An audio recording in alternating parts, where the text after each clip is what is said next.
بسم الله الرحمن الرحیم.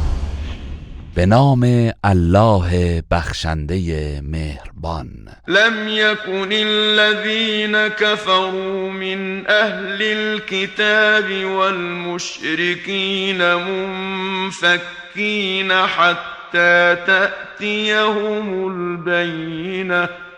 کسانی از اهل کتاب و مشرکان که کافر شدند از آیین کفر دست بر نمی دارند تا اینکه برای آنان دلیل روشنی بیاید.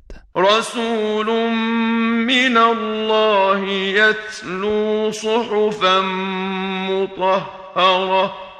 پیامبری از سوی الله بیاید که صحیفه های پاک را بخواند. فیها کتب قیمه.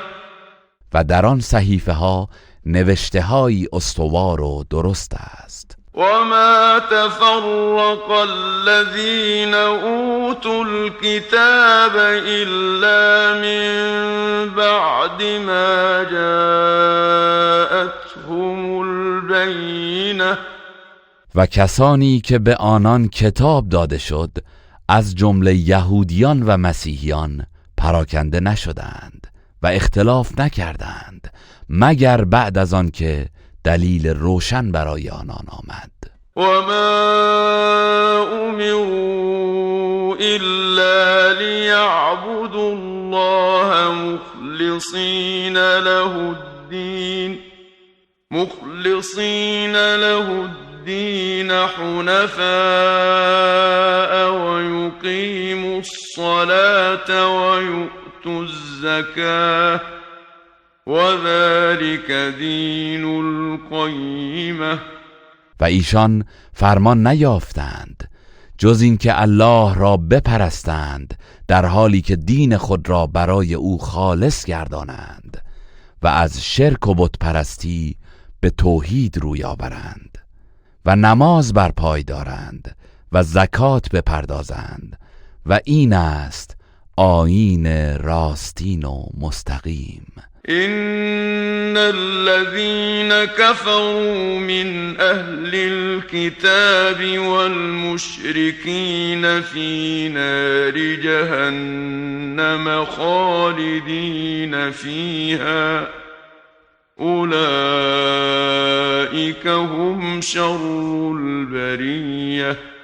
بیگمان کسانی از اهل کتاب و مشرکین که کافر شدند جاودانه در آتش جهنم خواهند ماند. آنان بدترین آفریدگان هستند. ان الذين آمنوا وعملوا الصالحات اولئك هم خير البرية.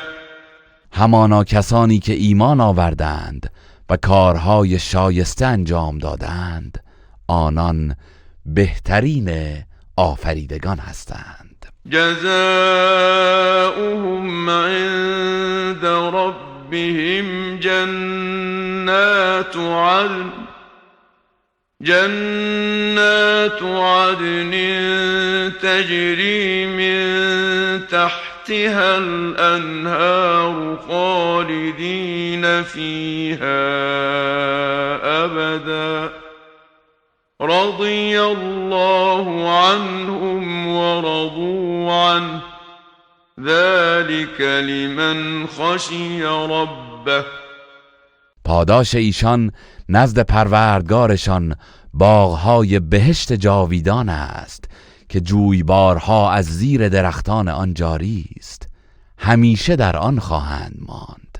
الله از اعمال آنها خوشنود است و آنان نیز از پاداش او خوشنودند و این مقام و پاداش برای کسی است که از پروردگارش بترسد.